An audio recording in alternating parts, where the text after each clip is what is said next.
L'ultra ré... L'ultra-crépidarianisme. Ultra-crépidarianisme. J'en parle au-delà de ce qu'ils savent, avec une assurance qui est proportionnelle à leur incompétence. What?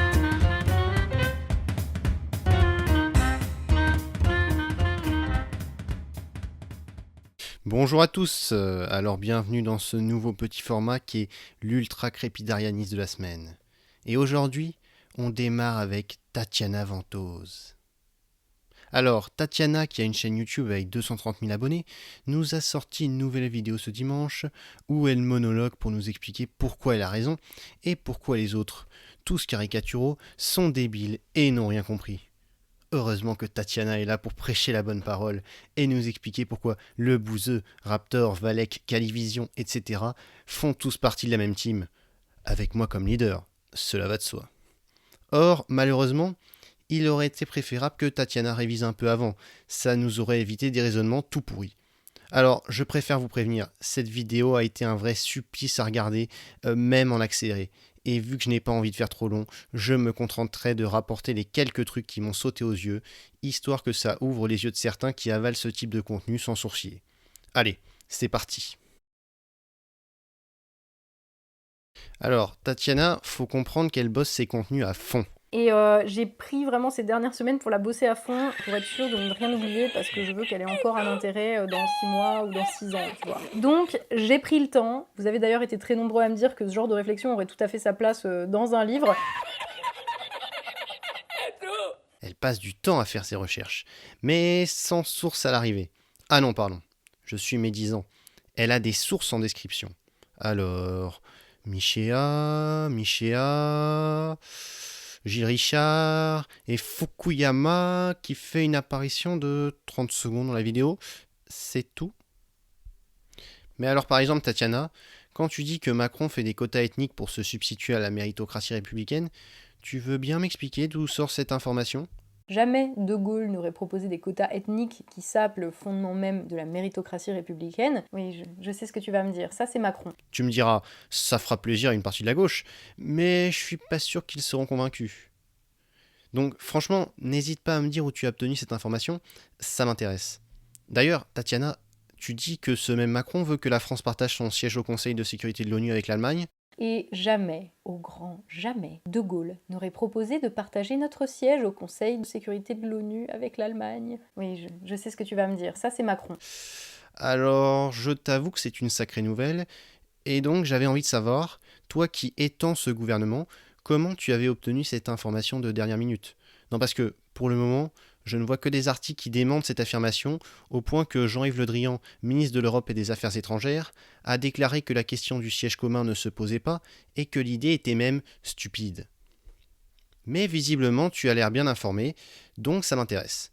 Aussi, j'étais assez surpris de voir que tu évoquais la main invisible de Adam Smith sans citer de source, et que tu nous enjoignais à aller vérifier ce qu'il en était de notre côté. Ainsi, par le truchement de la main invisible du marché, tout fonctionnerait tout seul. Sans déconner, à chaque fois que j'explique le concept, ça me paraît toujours aussi débile. Mais je vous jure que c'est l'idée, si vous ne me croyez pas, allez lire des trucs sur le sujet. Et ceci alors que tu n'as mis aucune source sur le sujet en description. Oh, comme c'est bizarre. Oh alors. En mode, informez-vous par vous-même. Mais ça, en même temps, Tatiana, c'est parce que tu n'as tout simplement rien compris à la main invisible. Alors, normalement, on commence à être habitué. Il faut toujours que quelqu'un qui ne maîtrise rien dans un domaine vienne donner son avis sur la discipline, au lieu de se renseigner un minimum sur le sujet. Un peu comme Tatiana et son ego surdimensionné. Où est-ce que je veux en venir ?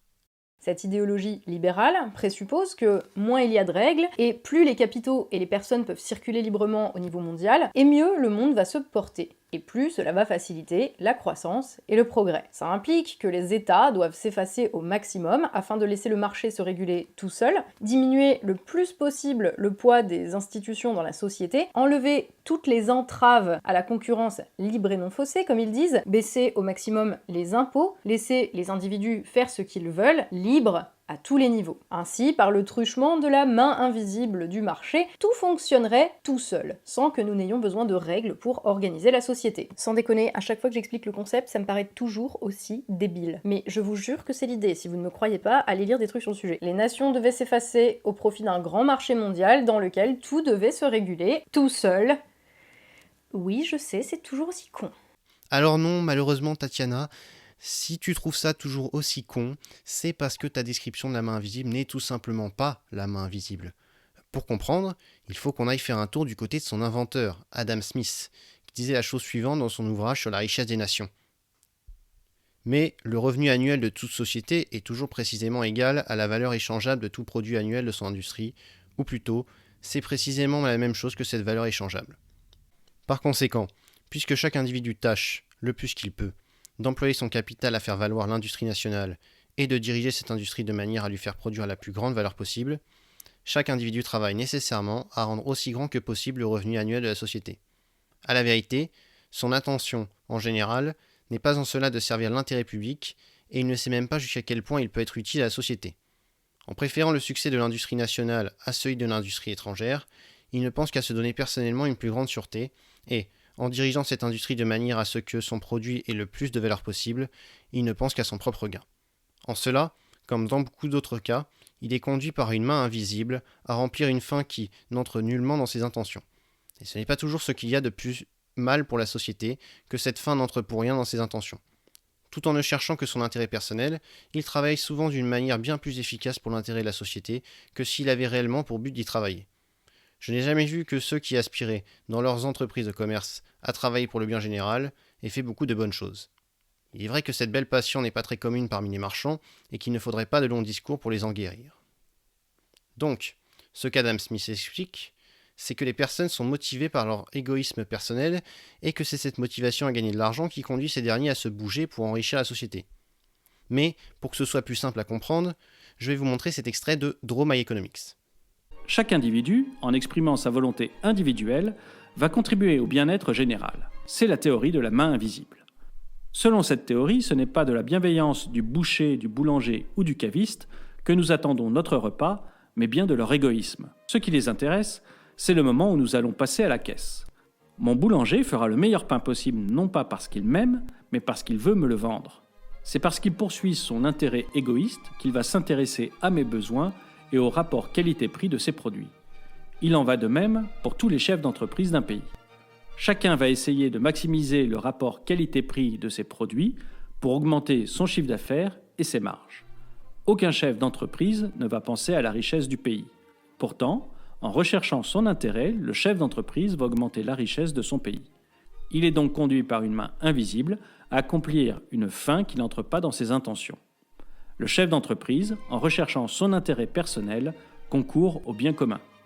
Naturellement, on trouvera toujours des patrons voyous, comme il y a des salariés, des oisifs et des politiques voyous. Mais dans cette théorie, ils sont marginaux. L'intérêt est un régulateur efficace des relations économiques et sociales. Encore une fois, c'est ce qu'on disait, ce n'est pas de la bienveillance du boucher, du brasseur ou du boulanger que nous attendons notre dîner, mais bien de leur propre intérêt. Nous nous adressons non pas à leur humanité, mais à leur amour-propre. Les gens, dans les relations humaines, ont aussi une motivation égoïste. L'utopie de l'Homo soviéticus, d'après la main invisible, ne peut aboutir car ils font semblant de nous payer, on fait semblant de travailler. La main invisible n'est qu'une métaphore destinée à dire que la motivation à gagner de l'argent incite les acteurs à travailler et donc à contribuer à la croissance. On peut critiquer ce concept, mais ce n'est sûrement pas débile ou con. Il n'y a rien de mystique derrière. La main invisible n'est pas un fantôme qui déplacerait l'économie dans le bon sens. Elle n'est que la personnification de l'intérêt égoïste des gens. Plutôt que de dire que Jean-Kévin rejoint une entreprise qui lui donne un meilleur salaire à cause de son égoïsme, Adam Smith dit que c'est de la responsabilité d'une main invisible qui tend à pousser l'individu vers cette direction. Ce n'est qu'une métaphore, rien de plus, comme pourrait l'être la chance ou le destin. En fait, c'est un peu comme le chat de Schrödinger. Vous savez, ce chat dans une boîte qui est considéré comme à la fois mort et vivant. Chose que tu évoques par ailleurs, Tatiana, dans ta vidéo sous le nom de « élément de Schrödinger ». Sans déconner, il n'y a pas plus antinomique que les conservateurs libéraux. Ça reviendrait à dire que t'es chaud et froid en même temps, ou communiste capitaliste, ou nationaliste européen, ou blanc noir. Les libéraux conservateurs, en fait, c'est comme les marxistes postmodernes, tu sais, c'est des éléments politiques de Schrödinger dont l'existence même porte une contradiction telle que c'est juste pas tenable 3 secondes en fait. Alors, malheureusement pour toi Tatiana, j'ai fait plus d'1 an de mécanique quantique et non, un élément de Schrödinger, ça n'existe pas. Et non, le chat de Schrödinger n'est pas absurde. Le chat de Schrödinger, c'est une métaphore du principe de superposition. Sauf que plutôt que de prendre un exemple indigeste en disant qu'une particule est dans 2 états à la fois, Erwin Schrödinger a décidé de choisir un chat. Et il a expliqué que si on imaginait appliquer l'exemple à la mécanique quantique, alors ouvrir la boîte dans laquelle se trouve le chat permettrait de savoir si le chat est mort ou vivant. Permettrait de déterminer son état, en gros. Mais que, en attendant, le chat est à la fois mort et à la fois vivant. Sauf que nous sommes d'accord que ça n'a pas de sens. Le chat n'est pas une particule, et la vie et la mort ne sont pas des états superposables. Et je dirais même que les états ne sont pas forcés d'avoir un sens tangible avant la mesure. Ils ne sont que des possibilités associées à une probabilité de mesure. Aussi, cette main invisible que tu invoques n'existe pas. Elle n'a pas de réalité tangible. Elle n'est que l'expression d'un mécanisme du marché. Marché qui, par le biais de la concurrence entre les entreprises, aboutit à un prix P. Ce prix est le fruit de la rencontre entre l'offre et la demande, et c'est en mettant des acteurs en concurrence qu'on peut espérer faire baisser ce prix ou alors apporter une plus-value. Motivés par le profit, par la main invisible donc, les acteurs économiques tentent d'innover, d'offrir une plus-value, d'offrir un prix plus bas. C'est alors que les autres entreprises sont contraintes de s'adapter ou d'offrir à leur tour une plus-value. C'est comme ça que le marché se régule. Un autre exemple, si le producteur gagne trop d'argent sur un marché, les acteurs économiques poussés par l'appât du gain, aka la main invisible, vont être attirés par ce marché des plus rentables. Sauf que, à force d'attirer des gens, l'offre sera tellement vaste que les prix finiront par descendre. En gros, le prix atteindra un équilibre théorique, le prix du marché. Ce type de situation, c'est ce que tend à étudier la science économique. Et il y a parfois une différence entre la théorie et la réalité d'ailleurs. Mais non, ce n'est pas absurde. Ce n'est pas parce que vous ne comprenez pas quelque chose que cette chose est absurde. Aussi, la régulation du marché n'a aucune connotation. Le marché n'a pas un système de valeurs autonome. Il est dépendant des individus. Quand le marché aboutit à un prix par le biais de ses mécanismes internes, cela n'a pas pour conséquence de porter un jugement de valeur sur le prix, de dire qu'il est juste. Cela voudra simplement dire qu'on obtient un prix théorique P, prix du marché. L'État, après, est libre d'intervenir pour garantir certains services essentiels et faire évoluer ce prix. Ce qui est reproché avant tout à l'État, c'est ce qui est reproché à toute forme de monopole. À partir du moment où une personne morale a un monopole sur son marché, elle perd toute motivation à innover. Mon boulanger fera le meilleur pain possible s'il est mis en concurrence. S'il est le seul à fabriquer du pain, son prix et sa qualité risquent de s'en ressentir puisqu'il est assuré de me vendre son produit. Et la peur du libéralisme, c'est d'aboutir à cette situation. La peur de l'État est plus forte que pour les autres entreprises parce que c'est l'État. Il peut s'endetter indéfiniment, a le monopole de la violence légitime, garantit le cadre juridique de la société, etc. Mais surtout, l'État, s'il intervient dans l'économie, devra nécessairement faire payer une contrepartie à quelqu'un. Si l'État fait des produits moins chers, donc avec un prix inférieur à P, alors l'État fait de la concurrence déloyale, asphyxie le marché et sous-paye ses salariés. Ou bien alors, s'il ne les sous-paye pas, il s'endette, donc endette le contribuable. Si l'État vend des produits plus chers que ceux du marché, alors l'État n'est pas compétitif et offre un produit trop cher pour le consommateur, aka particulier contribuable. Autant dire que dans une situation de monopole, le consommateur est moins roi que dans une situation où l'État n'aurait pas été là. Et si l'État vend des produits aussi chers, eh bien il n'est qu'une entreprise parmi tant d'autres. Le problème n'est pas que toi tu aies envie que nous redistribuions les richesses ou que nous ayons des services gratuits, non publics, accessibles à la population. Le problème n'est ici absolument pas moral, il est purement comptable. Adam Smith ne dit pas que tout le monde aura un salaire égal et sera heureux par la sainte magie du marché. Il explique simplement que la recherche du profit personnel est un moteur de l'individu qui contribue à la richesse collective, sans dire une seule seconde que cette richesse sera répartie telle que toi tu souhaites qu'elle soit répartie. Très peu de libéraux pensent d'ailleurs que l'État doit se retirer de toute activité économique. Même Adam Smith, qui faisait l'apologie de l'État régalien, défense, justice, police, préconisait d'intervenir dans d'autres secteurs économiques. Beaucoup de libéraux s'inspirent d'ailleurs du Fordisme et veulent redistribuer les richesses aux classes les moins aisées pour qu'elles aient les moyens d'être des consommateurs et de contribuer à l'économie. Ou tout simplement parce qu'ils ont le cœur à gauche. Et très peu de libéraux diront qu'un monopole privé est une excellente idée alors qu'ils fustigent dans le même temps les monopoles publics. Les lois antitrust en sont un exemple. Dire donc que l'idéologie libérale se résumerait à la croyance dans une main invisible, quasi mystique, qui aboutit à une situation parfaite, et ceci sans intervention de l'État, c'est absurde. C'est d'ailleurs méconnaître l'importance qu'a eu et qu'a l'État dans la mise en place et la garantie de certains fondamentaux de l'idéologie capitaliste, comme la propriété privée. L'équilibre que tu définis, chère Tatiana, c'est l'équilibre de la courbe d'offre et de demande. C'est le prix. À aucun moment il n'est dit si cet équilibre est juste ou injuste, et à aucun moment il n'est dit que la richesse accumulée serait bien répartie. Donc non, dire que le postulat du libéralisme, c'est que le monde va mieux se porter à partir du moment où l'État se désengage totalement, où il n'y a plus de règles, où les institutions s'effacent, etc., c'est faux. Ce que tu décris là, ça ne s'appelle pas le libéralisme, mais l'anomie. À aucun moment, une société libérale ne peut accepter la disparition de la justice, la disparition des règles garantissant des contrats équitables, etc. La garantie de l'existence de la propriété privée, du salariat, des contrats, ce sont justement les règles de notre société. Donc non, désolé, mais il faut lire des trucs sur le sujet pour espérer être solide. De la même façon qu'il est difficile de prétendre détruire un marxiste en n'ayant pas lu Marx, on ne peut pas prétendre détruire le libéralisme en n'ayant pas lu la page Wikipédia sur Adam Smith. Bon alors, je ne vais pas en remettre une couche parce qu'on en a beaucoup parlé, simplement quelques clarifications sur le libéralisme. Aujourd'hui, à l'instant T, dans une France saccagée par 50 ans de libéralisme, Tout d'abord, la France n'est pas un pays ultralibéral, n'en déplaise à certains. Actuellement, nous sommes 64e du classement de la Fondation Héritage concernant l'indice de liberté économique, bien loin derrière le soi-disant paradis gauchiste social-démocrate, la Suède. Ensuite, non, désolé, mais Zemmour n'est pas un libéral. les libéraux de ces 50 dernières années, la droite en tête, ont passé leur temps à enlever des fonctionnaires de la police et de la justice parce que ça coûtait trop cher à l'État et aux impôts qu'Éric Zemmour déteste payer. Voilà. Aussi, privatisation et libéralisation ne définissent absolument pas le même phénomène. La libéralisation, entendre privatisation de biens essentiels, Et aussi, ce n'est pas parce que nos politiques sont incompétents et seraient libéraux que le libéralisme est un modèle voué à l'échec. On voit qu'il fonctionne d'un point de vue économique dans plein de pays. Ça ne veut pas dire que c'est bien, que c'est le système de valeurs qu'on souhaite, etc. Mais cela est simplement un constat. Aussi, même si on n'a pas de contradicteurs et d'arguments pertinents, il est préférable d'éviter de sortir le classique homme de paille à toutes les sauces pour appuyer son propos.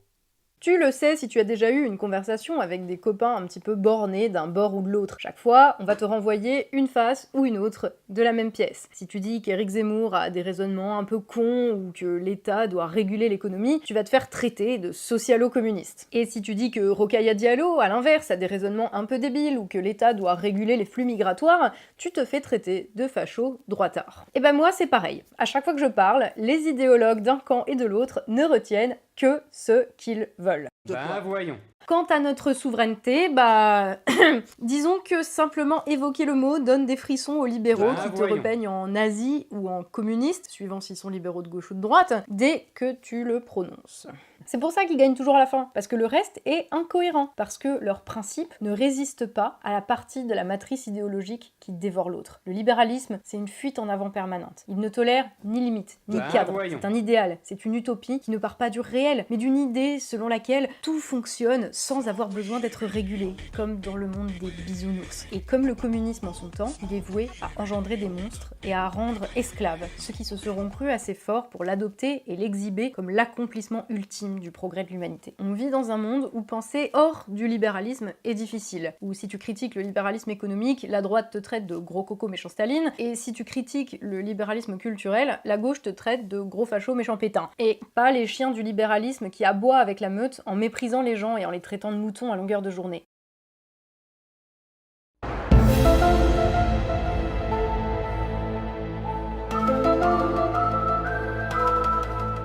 Il fallait filer droit, adopter la doxa libérale et acclamer les prétendues libertés individuelles qu'elle apportait, en même temps qu'un marché mondial sans entrave, sous peine d'être qualifié de gros coco voyons. has-been fanatique du goulag. Le manichéisme me semble aussi à proscrire.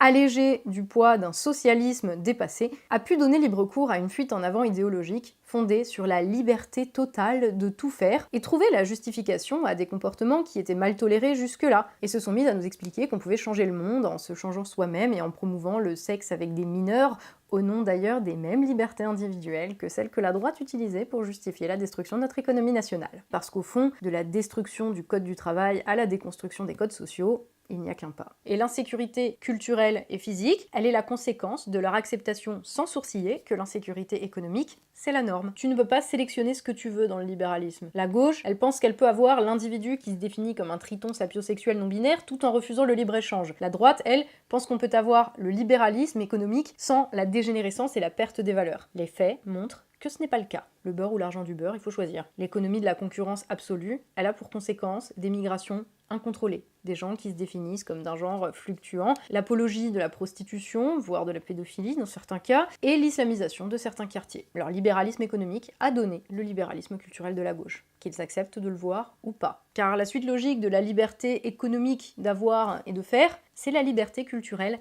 d'être. Pourquoi est-ce que tu crois que c'est dans les pays les plus libéraux qu'on voit le plus éclore les phénomènes SJW? Tu sais, ces gens qui se définissent comme un demi-genre fluctuant, non-binaire, en exposant leurs règles sous la tour Eiffel. Va expliquer en Corée du Nord que tu te définis comme un triton sapiosexuel, tu vas te faire recevoir. Ce genre de délire ne s'épanouit que dans une société libérale, pas dans des sociétés communistes, précisément parce que le libéralisme économique, il vient nécessairement avec son pendant culturel. Toujours par deux, ils vont. J'ai eu tort de considérer pendant des années le libéralisme culturel de la gauche comme étant moins toxique que le libéralisme économique de la droite. Ça arrive de se planter, hein, l'important c'est de le reconnaître. Et je le reconnais, je le sais maintenant, que l'ouverture des frontières et l'ouverture du marché, ce ne sont que deux faces de la même pièce. Là où la gauche a dégénéré, aveuglée par son idéologie libérale au sens culturel, la droite, elle, a dégénéré, aveuglée par son idéologie libérale au sens économique. Désormais, l'une et l'autre se reflètent à l'infini comme deux miroirs face à face. Ces 50 dernières années, elles se sont mises à avancer de concert, comme les deux jambes du même système, les deux piliers du libéralisme. Peu importe leur conservatisme, patriotisme, marxisme ou socialisme de façade, ils se rallieront toujours sous la même bannière. Il y en a, il ferait bien d'avoir un raisonnement un peu plus non-binaire. En fait, c'est tellement absurde que Tatiana réussit même à dire que le libéral est contre la charité. Donc déjà, les libéraux qui t'expliquent qu'il faut arrêter de donner de l'argent gratuit de l'État à des gens qui devraient se bouger le cul, et en même temps se targuent de donner 20 000 € de charité à répartir entre quelques associations, non rien.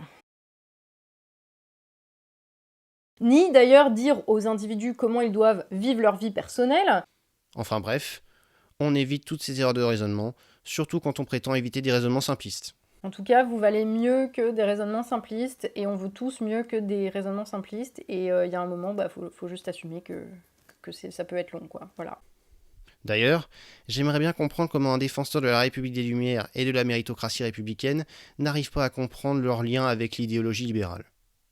Franchement, ça me dépasse. Alors, Madame Ventose, dans cette vidéo, nous explique qu'elle est conservatrice.